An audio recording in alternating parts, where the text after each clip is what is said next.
Neonatal sepsis. When pathogenic organisms gain access into bloodstream, they may cause an overwhelming infection without much localization, septicemia, or may get predominantly by localized to the lung, causes pneumonia-like symptoms, और meninges में localized कर जाएगा तो meningitis हो जाएगा. ठीक है, तो जब पैथोजेनिक ऑर्गेनिज्म जो है ब्लड स्ट्रीम में घुस जाता है, चला जाता है, तब ये ओवरवेलमिंग इन्फेक्शंस कर देता है, जिससे इसी को न्यूनेटल सेप्सिस जो है एक जेनेरिक टर्म है सिस्टेमिक बैक्टीरियल इन्फेक्शंस का. ठीक है, ये second most common neonatal mortality का कारण है. ठीक है, फर्स्ट क्या है, preterm babies are the first most common cause of neonatal mortality. Second is the neonatal sepsis. ठीक है, इटियोलॉजी क्या क्या कारण है इसकी वजह से होता है. तो एक क्लेब्सिएला जो है मोस्ट कॉमन कॉज है इंडिया में, स्टेफोरियस है, स्टेफाइलोकोकस ऑरियस है, उसके बाद इकोलाई. वर्ल्ड वाइड में मोस्ट कॉमन है ग्रुप बी स्ट्रेप्टोकोकाई.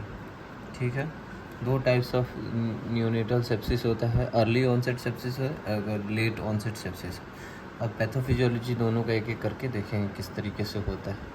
तो ऑनसेट जो अर्ली ऑनसेट सेप्सिस है उसका 72 आवर्स ऑफ लाइफ के अंदर में होता है. और सोर्स क्या है, तो from mother in the uterus और passage via the birth canal से होता है. ठीक है, रिस्क फैक्टर क्या क्या है अर्ली ऑनसेट सेप्सिस का, chorioamnionitis, high fever in mother और फॉल स्मेलिंग लीकर. और नेक्स्ट है duration of rupture of membrane अगर ज़्यादा होगा, मोर देन 24 आवर्स. अगर मोर देन 72 आवर्स होगा तो वेरी हाई रिस्क होगा. अगर pre mature rupture of membrane होगा ना, pre term rupture of membrane होगा, तब भी ये जो है रिस्क फैक्टर होगा इस अर्ली ऑनसेट सेप्सिस का. अगर more than 3 unclean vaginal examination किया होगा तो उसके वजह से भी ये सेप्सिस होने का चांसेस है. Early onset sepsis frequently manifest as pneumonia की तरह मैनिफेस्टेशंस होता है ये अर्ली ऑनसेट सेप्सिस का. ठीक है, अब नेक्स्ट हम पढ़ेंगे लेट ऑनसेट सेप्सिस का पैथोफिजियोलॉजी. ऑनसेट क्या है, इसका 72 आवर्स ऑफ लाइफ के बाद होता है और ये हॉस्पिटल एक्वायर्ड इन्फेक्शंस होता है. और कहीं भी घर पे भी अगर कोई दूसरे के कारण से इन्फेक्शंस होता है, एक्वायर्ड इन्फेक्शंस होता है, unclean hands of the health personnel, absence of breast feeding. अगर ब्रेस्ट फीडिंग नहीं होगा तो इम्यून सिस्टम नहीं, immune antibodies like immunoglobulins IgG आता है, IgA आता है ब्रेस्ट मिल्क के थ्रू, तो वो नहीं हो पाएगा. तो presentation can be septicaemia, meningitis, pneumonia. More commonly septicaemia और मेनिंजाइटिस. और प्रीडिस्पोजिंग फैक्टर्स क्या क्या है, लो बर्थ वेट बेबी है, उसके बाद एब्सेंस ऑफ ब्रेस्ट फीडिंग है, उसके बाद पुअर कॉर्ड केयर है, सुपरफिशियल इन्फेक्शंस में हो जाता है कॉर्ड में लाइक ओम्फेलाइटिस वगैरह ये सब. नेक्स्ट है डायग्नोसिस ऑफ न्यूनेटल सेप्सिस कैसे करेंगे.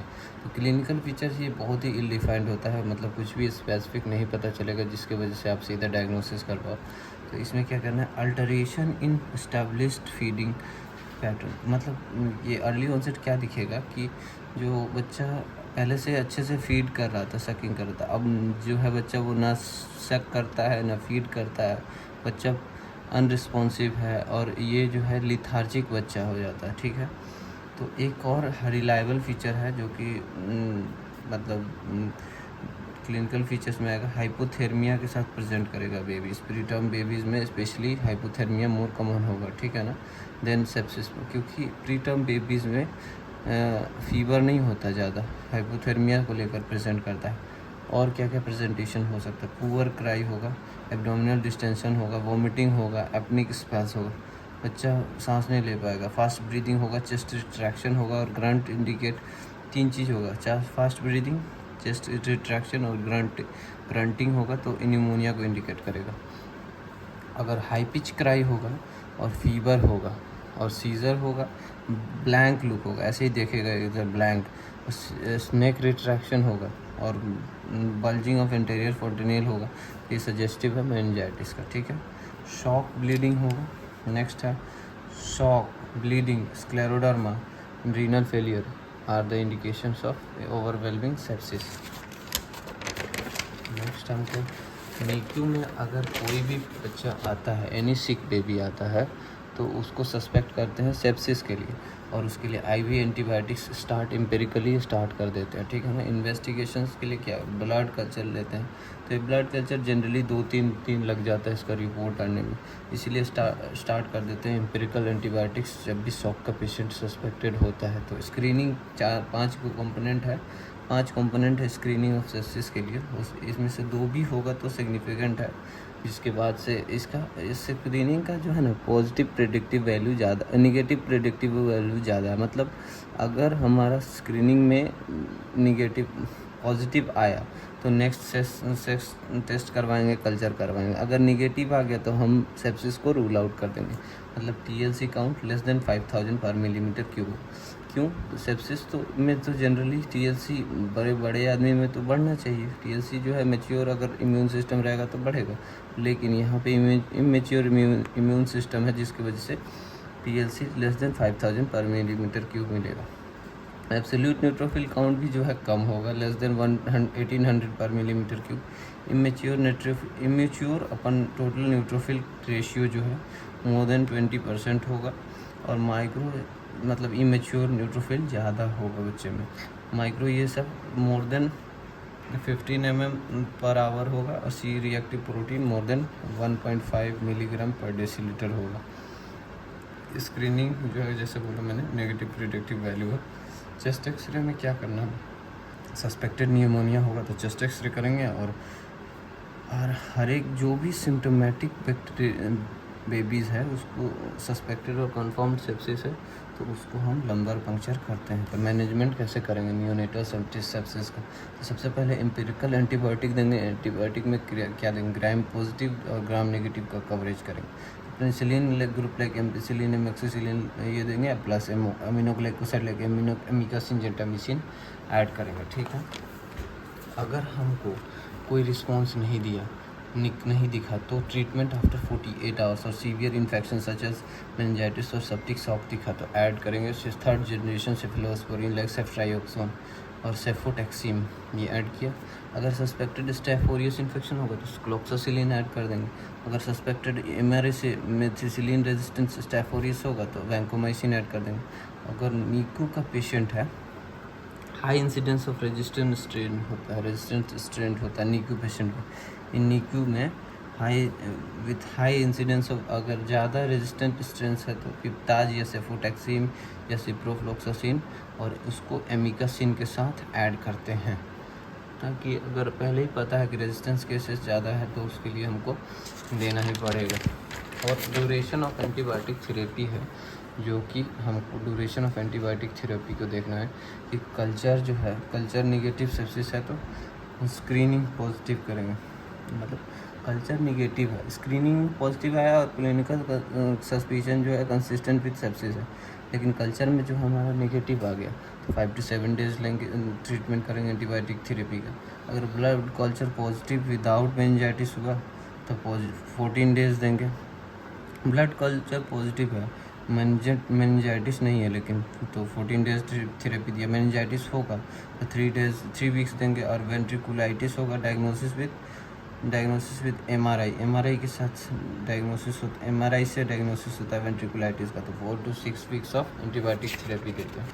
लेकिन ये एंटीबायोटिक थेरेपी जब भी देंगे तो उससे पहले सपोर्टिव केयर मैनेजमेंट देना पड़ेगा बच्चे को, क्योंकि अर्ली सपोर्टिव केयर जो है वो ये डिसाइड करेगा बच्चे का जो है प्रोग्नोसिस। और